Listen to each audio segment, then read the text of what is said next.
আসসালামু আলাইকুম সবাইকে। শুরু করতে যাচ্ছি শারমিন মুনের লেখা আত্মজা গল্পের ৩ ও ৪ নম্বর পর্ব।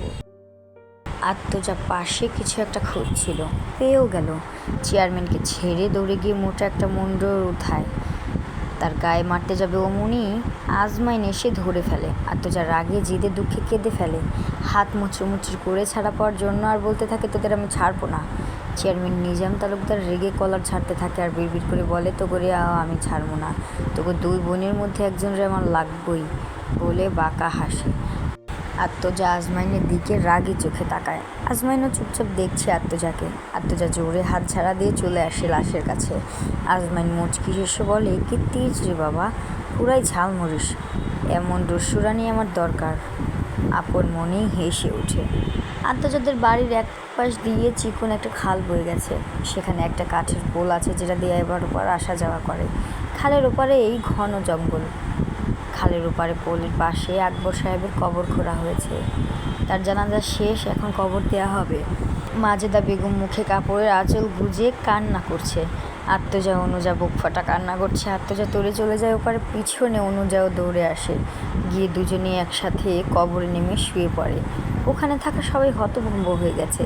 চাচার বয়সী একজন বলে, কি করতাছো মা, এটা তোমরা আল্লাহ নারাজ হইব, তুমগো বাজানেও কষ্ট পাইব, উঠাহ তোমরা।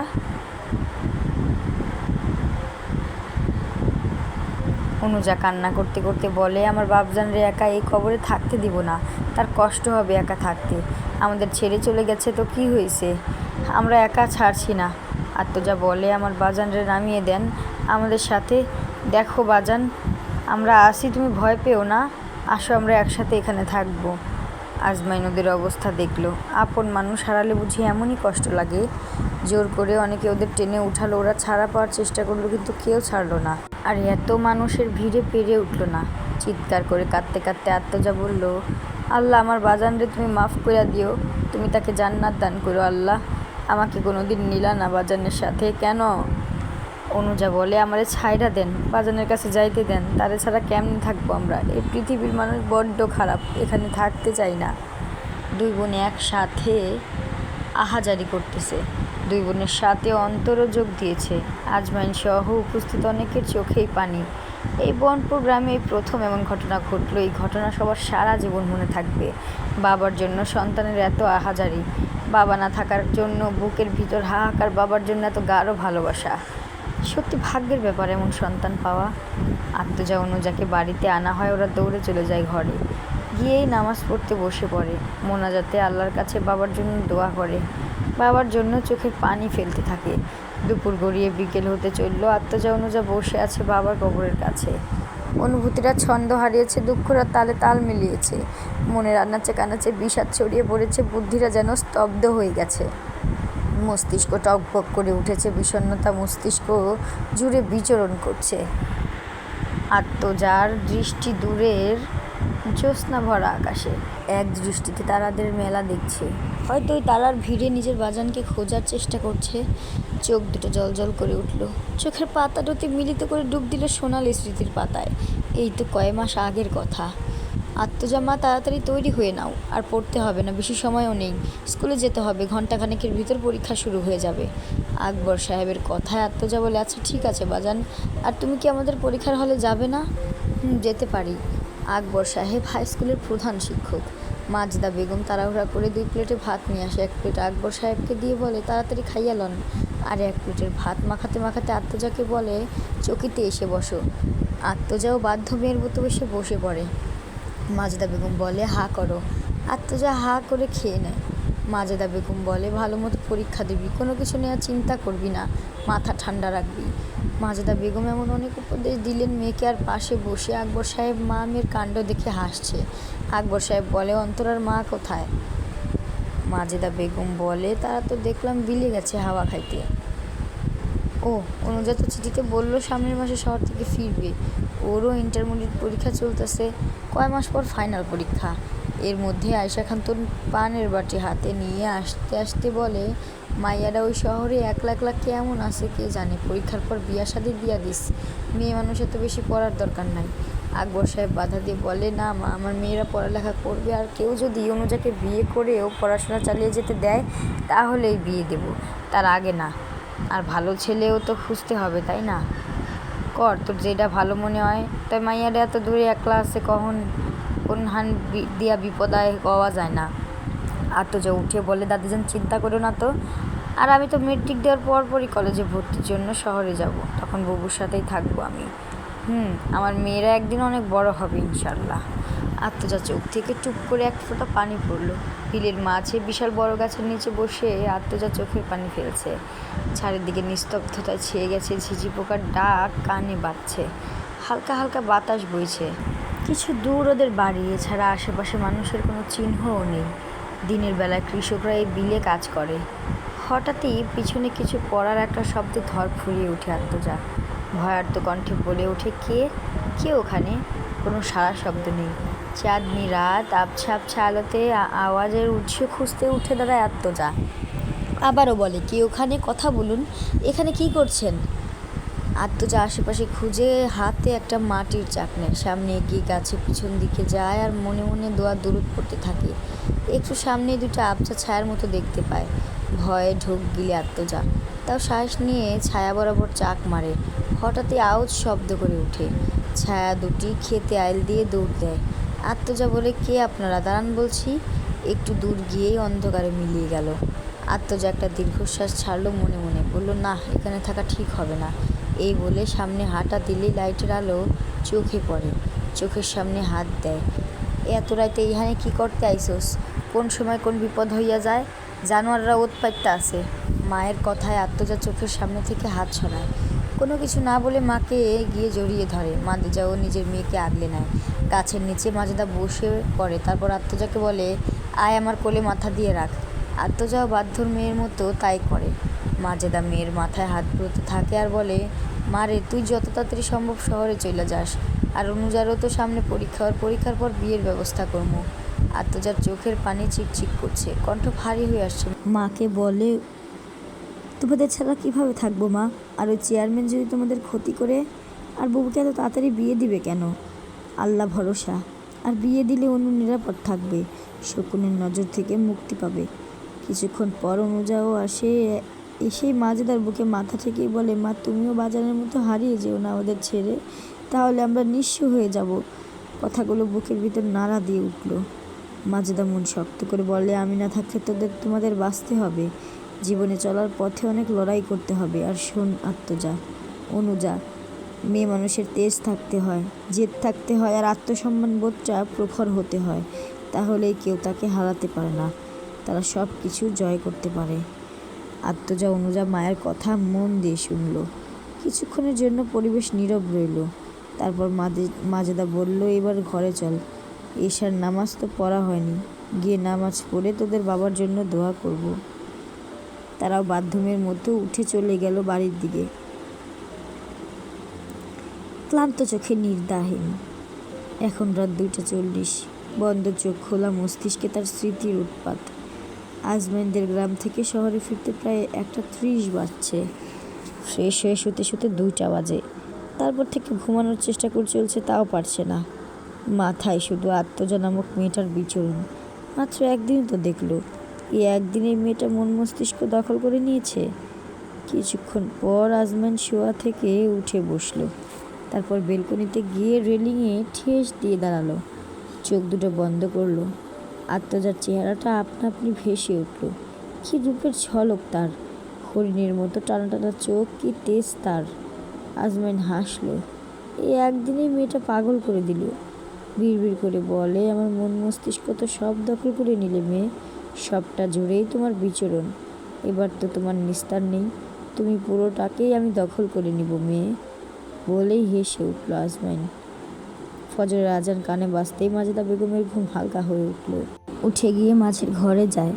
দুই বোন দুই দিক থেকে তার দাদিকে জড়িয়ে ঘুমিয়ে আছে। আস্তে করে ডাকলো, আত্মজা, অনুজা, আম্মা উঠেন, আজান দিছে, নামাজ পড়তে হবে। বলেই তিনি উজু করতে চলে যান। তৎক্ষণাৎ দুই বোন লাফিয়ে উঠল। প্রতিদিনের অভ্যাস, মায়ের ডাকেই তাড়াহুড়ো করে উঠে। আয়শা খাতুন উঠে বসে। অনুজা বলে, আয় বোন, আমার সাথে উজু করে আসি। চলো বুবু। আয়শা খাতুন বলে, খারা একলা যাইস না, আমিও আইতাছি। ওরাও সায় জানালো। একসাথে উঁচু করে এসে সালাত আদায় করলো, কিছুক্ষণ কোরআন তিলাওয়াত করলো, তারপর দুই বোন মিলে বাহিরে বের হয়। কাছের পোল পেরিয়ে আকবর সাহেবের কবরের পাশে গিয়ে দাঁড়ায়। বাবার জন্য সব সময়ই দোয়া করতে থাকে। সন্তানরা নাকি বাবার মায়ের জন্য দোয়া করলে সেই দোয়া কবুল হয়। অনুজার চোখ টলমল করছে। আত্মজারও বুকটা ভারী হয়ে আছে। তা বোনকে জড়িয়ে ধরে বলে, বুবু এখন আমাদের চোখের পানি ফেললে হবে না, আমাদের অনেক শক্ত হতে হবে, কারোর সামনে দুর্বলতা দেখানো যাবে না, আর ফেলবো না চোখের পানি। অনুজাও বোনকে আগলে নিয়ে বলে, বোন। কিছু সময় পর আত্মজাকে সামনে এনে বলে, আমরা কাল শহরের উদ্দেশ্যে রওনা দিব। আমার পরীক্ষাটা শেষ হলে একটা চাকরির খোঁজ করতে হবে। মা দাদি যেন একা বাড়িতে থাকবে কিভাবে বুবু? তাদের জন্য তো চিন্তা হবে। থাকতে পারবে, আর তোর তো কলেজে ভর্তি হওয়া লাগবে, বাধ্যতামূলক যাওয়াই লাগবে বোন। আর এত চিন্তা করিস না, মা দাদি ঠিক সামলে নেবে। আত্মজা ছোট্ট করে বলে, এখন চল বাড়ি যাই। এখন বাজে সকাল 7টার মতো। আত্মজা উঠান ঝাড়ু দেওয়ায় ব্যস্ত। এর মধ্যে বাড়ির ভেতর হন্তদন্ত হয়ে ছুটে আসলো ইহানের সাথে আরও একটা ছেলে। প্রথমেই চোখ পড়ে ভুবন, মোহিনী, আত্মজার দিকে। ওদের আশা দেখে আত্মজা ঝাড়ু রেখে তাড়াহুড়ো করে ওখান থেকে ঘরে চলে যায়। ইহান ওর একই অবস্থা দেখে মুচকি হাসে। মেয়েটার এই স্বভাবটা বোধহয় কখনো যাবে না, সামনে পড়তে চায় না। ইহান পাশ ফিরে কাব্যকে দেখে, ওমা, সে তো দেখি হা করে আছে। ইহান মাথায় চাটি মেরে বলে, ওই একজনের দিকে নজর দিবি না বলে দিলাম, ও শুধু আমার, আর ভাগ আমি কাউকেই দিব না, বুঝছেন? কাব্য চুলগুলো উল্টো দিকে ঠেলে বলে, এই তাহলে এই মেয়ে যার কথা তুই এতদিন বলতি? ইনি সে, আর ওর বাবাই, মানে চাচাজান নাকি মারা গেছে। বলতেই একটু মন খারাপ হয়ে গেল। তারপর ইহান মাজেদাকে ডাকতে থাকে, চাচিজান কোথায় আপনি? আমি ইহান আসছি। মাজেদা বেগম ঘর থেকে বেরিয়ে এলো। আসসালামু আলাইকুম, কেমন আছেন চাচিজান? ইহানের দিকে তাকায় মাজেদা। পাশের ছেলেটাকে অচেনা লাগলো, সালামের জবাব দেয়। ওয়ালাইকুম আসসালাম। আলহামদুলিল্লাহ ভালো আছি, তোমার কি অবস্থা? আলহামদুলিল্লাহ। আহো, ওই চৌকিটার উপর বহো তোমরা। তোমার লগে ওই পোলাটা কে, ঠিক চিনলাম না। ওরা গিয়ে উঠোনের এক পাশে রাখা একটা চৌকিতে গিয়ে বসলো। ইহান বলল, কাব্য আমার মামাতো ভাই, বিদেশ থেকে আসছে কদিন হলো। পরেই আনতে গিয়েছিলাম শহরে, কিন্তু এর মধ্যেই খবর পাই চাচাজান আর নাই, তাই চলে আসলাম। শেষের কথাগুলো মাথা নিচু করে বলল। মাজেদারও বুকের ভিতর ছ্যাদ করে উঠল। যতবারই মনে হয় স্বামী নামক মানুষটা নাই, আর ততবারই বুকের মধ্যে মরুভূমির মতো হাহাকার করে ওঠে। তীব্র যন্ত্রণা শুরু হয়। নিজেকে সামলে নেয়। সে ভেঙে পড়লে মেয়েরা আরও ভেঙে পড়বে, যা সে চায় না। মাজেদা বলে। কাব্য মাজেদার সাথে কুশল বিনিময় করে। তারপর মাজেদা ইহানকে বলে, তোমার মায়ের কি অবস্থা? এই তো ভালোই। অন্তরার দাদিজান কই চাচি? তাদের তো দেখছি না, ঘরেই আছে। খারাপ, আমি গিয়া পাঠাইতাছি। এই বলে চলে যায় ঘরের ভিতর। ইহান ঘরের দিকে তাকিয়ে আছে, এক নজর আর পরীটাকে দেখার জন্য, কিন্তু সে নিরাশ হলো। কাব্য বলে, ইহান, গ্রামেও এত সুন্দর মেয়ে আছে, তোর পছন্দ আছে বলতে হবে। কতদূর কেমনে কেমনে পিছনে পড়লি? ইহান হালকা হেসে বলল, চাচাজান আর আমার বাজান বন্ধু ছিল, সে থেকে ছোটবেলা থেকে চিনি।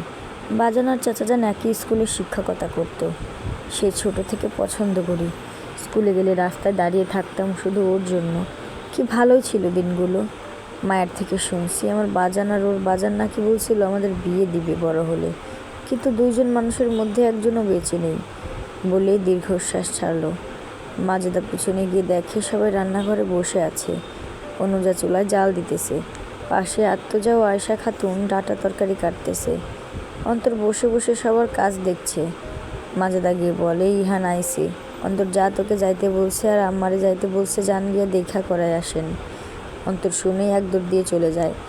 ইহানের সাথে অন্তরের খুব ভাব। আয়শা খাতুন একটা পান বানাতে লাগলো, এটা মুখে দিয়ে তারপর যাবে। দৌড়ে গিয়ে ইহানের কোলে বসে পড়ে। ইহানও ভালোভাবে ধরে বসে। অন্তর একটু রাগী ভাব নিয়ে বলে, তুমি শহরে গিয়ে এতদিন ছিলা কেন ভাইয়া? তোমারে সারা একটু ভালো লাগে নাই? এই তো এখন এসে পড়েছি। তা তোমার বুবু কী করে? বড় বুবু নাকি ছোট বুবু, কার কথা বলছো?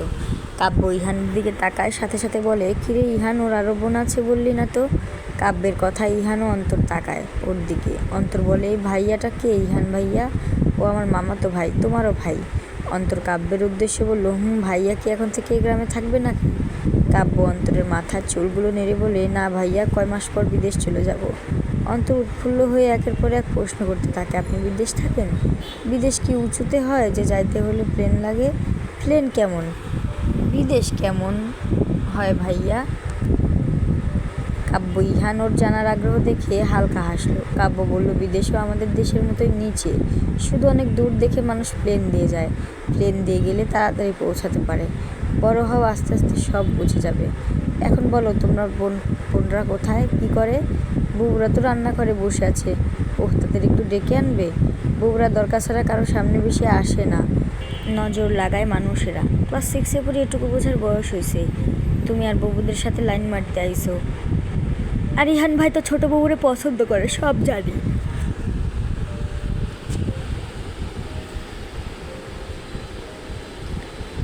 বলেই খিলখিলিয়ে হাসলো। ওর সাথে ইহানরাও তাল মেলালো। এর মধ্যে আয়েশা খাতুন বলতে বলতে ওদের কাছে আসে। কিলো এত হাসাহাসি হইতাছে। ইহান বলে, এতক্ষণ আসার সময় হলো? তারপর কাব্যের সাথে পরিচয় করায়। কুশলাদি করে ইহান বলে, তোমার ছোট নাতনিটা এত পালাই করে কেন দাদি যান? তোর সাথে বাইন্ধা ল, তাইলে আর পালাইতে পারবো না। তুমি আসো কি করতে? সব ব্যবস্থা করো, তাহলেই তো হয়। চলো চাচাজানের কবরটা দেখে আসি। ওরা চলে যায় কবরের কাছে। এদিকে সেই খাল থেকে আত্মজা ও অনুজা গেছে খালের পানি আনতে। পানি নিয়ে যেই উপরে উঠে ঠিক তখনই কাঠের পোলের কোণে দাঁড়িয়ে থাকায় ইহান কাব্যের দিকে চোখ পড়ে। চোখাচোখি হয়, ওরা দুজন খুব অস্বস্তিতে পড়ে যায়। সাথে অন্তরও দাদি যেন আছে। মনে হয় কবর দেখতে যাবে। কাব্য থমকে দাঁড়ায়। দুইটা পরী দাঁড়িয়েছে সামনে। অনুজাও অনেক সুন্দর, তবে আত্মজা একটু বেশি রূপে অধিকারিণী। ইহান তো আত্মজাকে দেখছে কাখে কলসি। কি সুন্দর এই দৃশ্য। ওরা তাড়াহুড়ো করে চলে যায়। ওদের যাওয়ার পানে তাকিয়ে থাকে। পিছন দিয়ে দুই বোনের বেনি করা হাঁটু পর্যন্ত লম্বা চুল বেরিয়ে আছে। আয়েশা খাতুন ওদের কাণ্ড দেখলেন, মনে মনে একটা সিদ্ধান্ত নিলেন। চেয়ারম্যান নিজাম তালুকদার দুই বউকে মেরে তাদের সামনে দিয়ে জোর করে কাজের মেয়ে লতাকে রুমের মধ্যে নিয়ে যায়।